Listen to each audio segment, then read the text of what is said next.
Isang tunog na tila bumubulong, paksinudan di matukoy kung saan hahantong.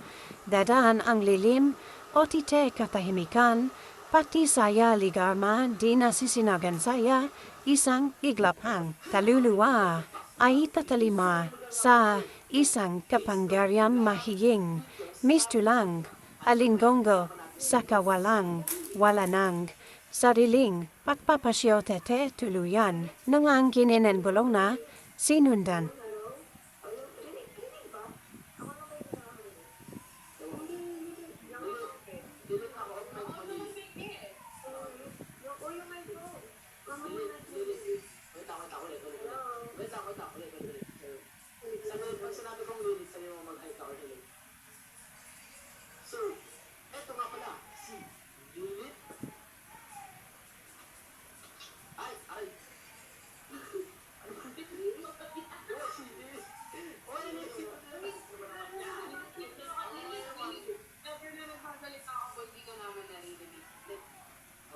Ito nga pala si Lily. Online friend namin siya matagal na. Hindi niyo pa siya nakikita sa mga videos ko. At ito sana ang unang video na makakasama namin siya sa content. Pero hindi na yung natuloy. Uy! Hello! Wait lang.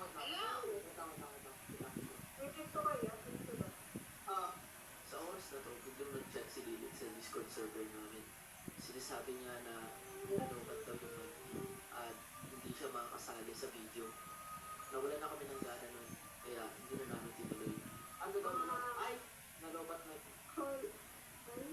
Ay, ano ba yan? Uy, ang tagal na nga natin yung nakapag-game si Limit na mag-record tapos nalobat. Ay, hindi. Okay lang. Nagalpal mo kanina si Limit eh. Uy!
Magiging gusto ng kalingaw-ngaw sa kawalan.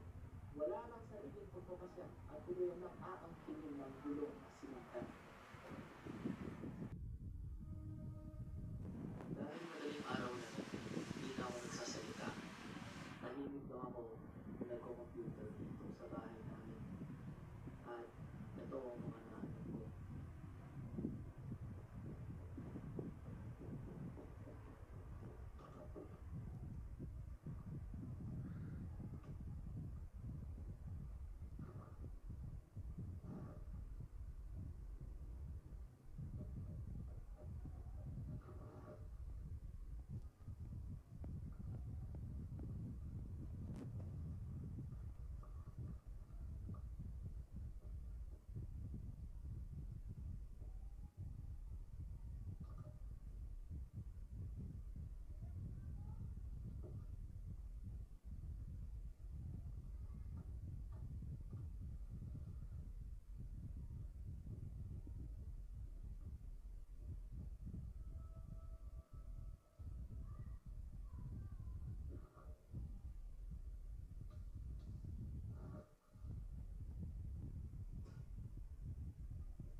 Sinundan, di matukoy kung saan hahantong. Dadaan ang lilim at katahimikan, pati sa lugar na hindi nasisinagan.